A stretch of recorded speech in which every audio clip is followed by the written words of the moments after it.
Film की शुरुआत Sinbad नाम के एक जहाज के कैप्टन की बैकग्राउंड वॉइस से होती है, जो व्यूअर से कह रहा होता है कि मैं इससे पहले 4 यात्रा कर चुका हूँ, जो कि काफी खतरनाक था, पर मैंने हिम्मत नहीं हारी और सारी मुश्किलों का डटकर सामना किया, जिसमें मुझे सफलता भी मिली और अब मैं अपने 5वें यात्रा पर जा रहा हूँ। उम्मीद है कि इसमें भी मैं सफल रहूंगा। जिसके बाद हम एक प्रेग्नेंट फीमेल को देखते हैं जो अपने कमरे में होती है और तभी उसे कमरे के बाहर तूफान आने की आवाजें सुनाई देती है और फिर तूफान देखने वो खिड़की के पास आ जाती है। पर तभी आकाश में एक पोर्टल खुल जाता है और उस पोर्टल से एक शैतान निकलकर उस फीमेल को मारने उसकी तरफ बढ़ता है। जिसके बाद ये सीन यही कट हो जाता है। अब अगले सीन में हम सिंबाद को देखते हैं जो अपने साथियों के साथ जहाज पर सवार होकर सुल्तान के महल के पास आता है, जहाँ उसे सारे लोग बर्फ में जमे हुए दिखाई देते हैं, जिसे देख सभी हैरान हो जाते हैं। फिर तभी वहाँ सुल्तान का रक्षा करने वाली विच जोरा आती है, जो सिंबाद से कहती है कि मेरे साथ चलो, मैं तुम्हें बताती हूँ कि यहाँ क्या हुआ था। जिसके बाद फिर सीन एक दिन पहले के समय पर मुड़ जाती है, जहाँ महल में आज सुल्तान की बेटी पारसिया और सिंबाद की शादी का समारोह चल रहा होता है। लेकिन अभी महल में सिंबाद आया नहीं होता,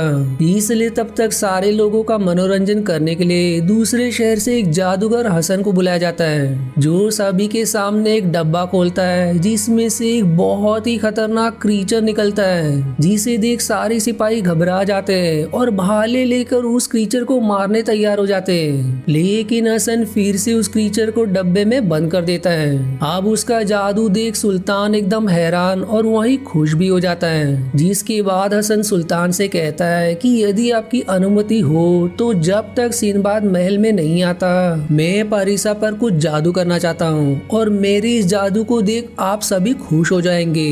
जिस पर सुल्तान उसे अनुमति दे देता है। दूसरी तरफ सिंबाद अपने साथियों के साथ जहाज से एक आइलैंड आता है, जो बिल्कुल ज्वालामुखी की तरह होता है। वो यहाँ एक गुफा के अंदर से जादुई लॉकेट लेने आया होता है, जिसे वो परिसा को शादी के उपहार के तौर पर देना चाहता है। पर सिंबाद जैसे उस जगह के अंदर जाता है, वहाँ उसे कई सारे हाथों वाली मूर्ति दिखाई देती है और वहीं लावे के नीचे वो लॉकेट भी होता है। अब जैसे ही सिंबाद उस लॉकेट को निकालने वाला होता है, वो मूर्ति जीवित होकर सिंबाद पर हमला करने लगती है। पर सिंबाद उसका बहादुरी से सामना करता है और उसे हराकर लावे में डाल देता है और फिर उस लॉकेट को लेकर अपने जहाज पर आ जाता है, जहाँ उसकी साथी फिरोजा उससे उस लॉकेट का राज पूछती है। जिस पर सिंबाद कहता है कि पारिसा ने इस लॉकेट को अपने सपने में देखा था और इसीलिए मैं ये लॉकेट उसे देना चाहता हूँ ताकि उसका सपना सच हो जाए। इधर हसन पारिसा को सबके बीच में लाकर चारों ओर अपने जादू से ब्रह्मांड बना देता है, जिसे देख सुल्तान कहता है कि काश ये खूबसूरत समय यहीं थम जाए। जिस पर हसन जवाब देता है कि आपकी ये इच्छा जरूर पूरी होगी। और इतना कहते ही वो सुल्तान के साथ सारे लोगों को बर्फ में जमा देता है। अब जोरा उसे रोकने की बहुत कोशिश करती है, लेकिन वो उसकी पूरी शक्ति को अपने डब्बे के अंदर डालकर पारिसा के साथ वहाँ से एक हॉट एयर बलून पर सवार होकर निकल जाता है। आप सीन प्रेजेंट समय पर मुड़ जाती है, जहाँ जोरा उन्हें मुख्य कक्ष में लेकर आती है और वहाँ भी सभी बर्फ में जमे होते हैं। जोरा अब सिंबाद से सवाल करती है कि क्या तुम वो लॉकेट ले आए, जिस पर सिंबाद उन्हें वो लॉकेट देता है। इस पर वो कहती है कि ये कोई साधारण लॉकेट नहीं है, बल्कि एक जादुई लॉकेट है जो इंसान को हर जादू से बचा सकता है। और जैसे ही वो उस लॉकेट को हवा में उड़ाती है, उस लॉकेट की शक्ति से सभी बर्फ से फिर से नॉर्मल हो जाते हैं। जहाँ अब सुल्तान अपनी बेटी को ना पाकर सिंबाद से विनती करते हैं कि पारिसा को उससे बचाकर वापस ले आओ। जिस पर जोरा भी कहती है कि हसन तुम्हें मैसेडोनिया नाम के आइलैंड पर मिलेगा।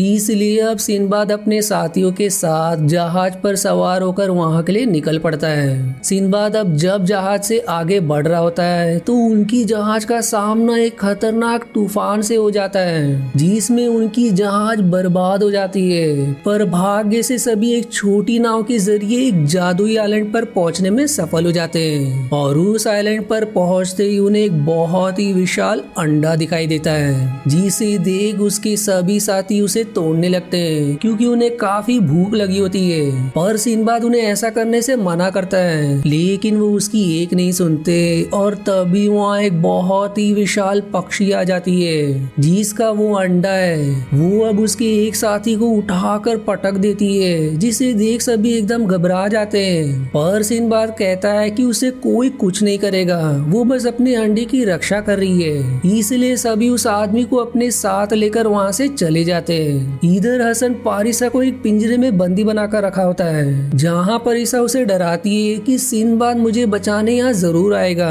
जिस पर हसन जवाब देता है कि वो यहाँ अब कभी नहीं आ सकता। सिंबाद का जहाज डूब चुका है और वो इस समय मेरे जादुई आइलैंड पर फंसा हुआ है जहाँ से वो कभी बाहर नहीं निकल पाएगा। लेकिन पासिया कहती है कि वो जरूर आएगा और तुम्हें सबक सिखाएगा।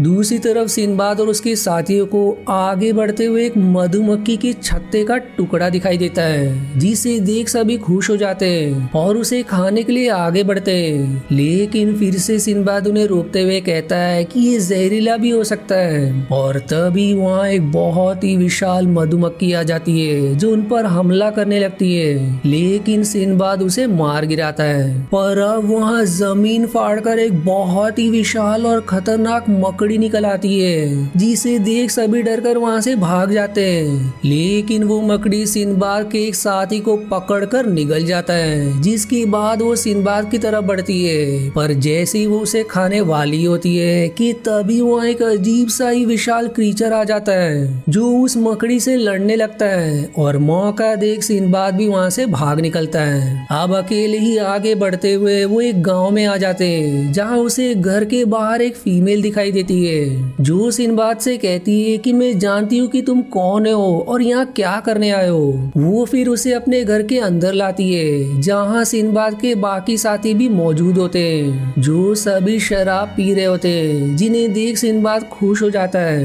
अब कुछ समय बाद जब वो घर के बाहर आता है तो तभी वहाँ वो फीमेल आकर सिंबाद को सीड्यूस करने लगती है, पर सिंबाद उसे ऐसा करने से रोकता है, जिस पर फिर वो फीमेल पारिसा का रूप ले लेती है जिसे देख सिंबाद उसके गले लग जाता है। पर वो भी कम चालाक नहीं होता, इसलिए वो सीधे उसके अंदर चाकू घुसेड़ देता है जिससे वो वहीं अपना दम तोड़ देती है, जो दरअसल अंत में एक वैम्पायर निकलती है। वहीं घर के अंदर की भी बाकी लड़कियां सिंबाद के सभी साथियों पर हमला करके उनका खून पी जाती है। और जब सिंबाद घर के अंदर आता है तो उसे वहां से फिरोजा दिखाई देती है जो अपनी आखिरी सांसें ले रही होती है। सिंबाद अब उसे अपने साथ चलने को कहता है, लेकिन वो मना कर देती है। और जैसे ही सूरज की किरणें उस पर पड़ती है वो देखते ही देखते राख में बदलकर मारी जाती है, जिसे देख सिंबाद एकदम दुखी हो जाता है। दूसरी तरफ हसन पारिसा को उसके और उसके सिंबाद के होने वाले बच्चे की छवि दिखाता है, जिसे देख पारिसा कहती है कि इसका मतलब सिंबाद नहीं मरेगा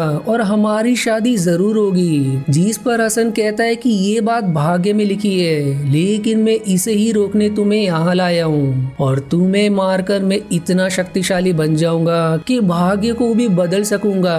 जो सुनकर पारिसा अब एकदम घबरा जाती है। इधर सिंबाद आगे बढ़ते हुए एक जगह आराम करने के लिए रुक जाता है जहाँ उसे गंदा चिराग दिखाई देता है। सिंबाद अब उस चिराग को साफ करके उसकी जगह रखकर सो जाता है और उसके सोते ही चिराग में से धुआं निकलने लगता है। और अब जब सिंबाद की आंख खुलती है तो उसे सामने एक जीनी दिखाई देता है जो अपना रूप भी बदल सकता था। वो सिंबाद से कहता है कि मेरा नाम जीनी है, तुमने मुझे चिराग से बाहर निकाला है, इसलिए मैं तुम्हारी 3 इच्छा पूरी करूंगा, लेकिन इसके बाद तुम मारे जाओगे क्योंकि आज से 500 साल पहले एक जादूगर ने मुझे श्राप दिया था और श्राप के अनुसार जो इंसान मुझसे 3 इच्छा मांगेगा उसकी इच्छा पूरी होने के बाद वो मर जाएगा और उसे बचाने के लिए मैं अपनी किसी भी शक्ति का प्रयोग नहीं कर सकता। जिस पर सिंबाद कहता है कि मुझे कोई इच्छा नहीं मांगनी, लेकिन फिर जीनी कहता है कि तुम बिना इच्छा मांगे यहाँ से नहीं जा सकते और इसके अलावा तुम अपनी 3 में से एक ऐसी इच्छा भी नहीं मांग सकते जिस इच्छा के अनुसार मैं तुम्हें मार दूं। अब सिंबाद के पास कोई चारा ना होने पर वो पहली इच्छा ये मांगता है कि तुम मुझे मार दो, लेकिन जीनी कहता है कि मैंने तुम्हें बताया था ये इच्छा पूरी नहीं हो सकती, इसलिए तुम्हारे पास अब 2 ही इच्छा बची है। इसलिए सिंबाद दूसरी इच्छा मांगता है कि उसे मैसेडोनिया मैसेडोनिया के आइलैंड पर जाना है, जिस पर जीनी अपने जादू से उसे वहां ले जाता है। जिसके बाद सिंबाद अपनी तीसरी और आखिरी इच्छा फिर से यही मांगता है कि तुम मुझे मार दो।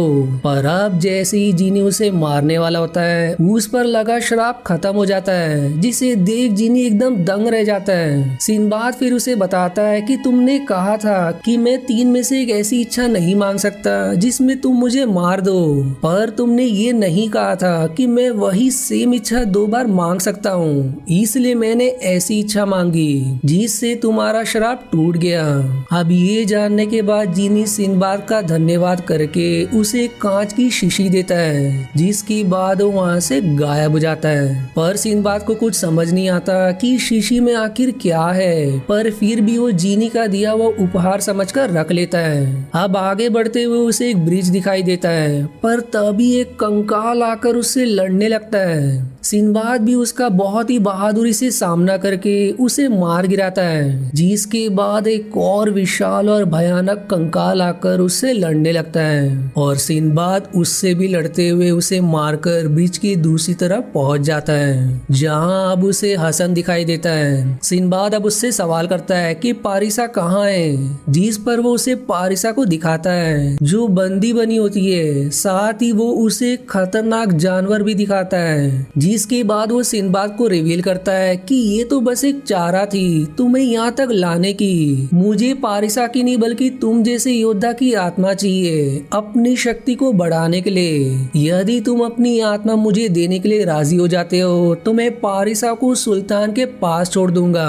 और यदि तुमने मना किया तो मैं इस जानवर से पारिसा को मार दूंगा। इसलिए अब पारिसा की जान की खातिर सिंबाद अपनी आत्मा को उसे सौंपने के लिए मान जाता है। इसलिए फिर हसन उसे एक लॉकेट पहनने को कहता है, जिसके पहनते ही सिंबाद को काफी तकलीफ होने लगती है और फिर देखते ही देखते उसकी आत्मा निकलकर हसन के अंदर जाने लगती है। पर तभी सिंबाद जीनी की दी हुई शीशी को गिराकर तोड़ देता है, जिसमें से लाल रंग का धुआं निकलकर हसन के अंदर चला जाता है, जिससे उसकी शक्ति कम हो जाती है और सिंबाद भी ठीक हो जाता है। पर अब हसन एक पोर्टल बनाकर सिंबाद की माँ, जब उसने सिंबाद को जन्म भी नहीं दिया था, वहाँ पहुँच जाता है और उसे मारने की कोशिश करता है, जो कि वही मूवी की शुरुआत वाली फीमेल होती है। इधर वो जानवर परिसा पर हमला करने ही वाला होता है कि सिंबाद भाला फेंक कर उस जानवर को मार गिराता है और साथ ही वो पोर्टल के अंदर अपनी तलवार फेंकता है, जो सीधे हसन को जा लगती है, जिससे वो वहीं मारा जाता है और सिंबाद की माँ भी बच जाती है और वो पोर्टल भी हमेशा के लिए बंद हो जाता है। अब हसन के मरते ही मैसेडोनिया आइलैंड बर्बाद होने लगता है, इसलिए वो दोनों तुरंत हसन के हॉट एयर बलून पर सवार होकर सुल्तान के महल निकल जाते हैं, जहाँ पहुँचते ही सभी उन्हें देखकर काफी खुश हो जाते हैं। वहीं हसन भी अब आफ्टर लाइफ में आ गया होता है, जहाँ का देवता हसन पर हंस रहा होता है और फिर उसे बंदी बनाने के लिए चैन लेकर उसकी तरफ बढ़ता है। और इसी खौफनाक एंडिंग के साथ ये मूवी यहीं समाप्त हो जाती है।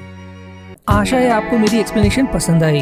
यदि हाँ तो प्लीज वीडियो को लाइक करना और चैनल को सब्सक्राइब करके सपोर्ट करना ना भूलें। मिलते हैं अगले एक्सप्लेनेशन वीडियो में, तब तक के लिए धन्यवाद दोस्तों।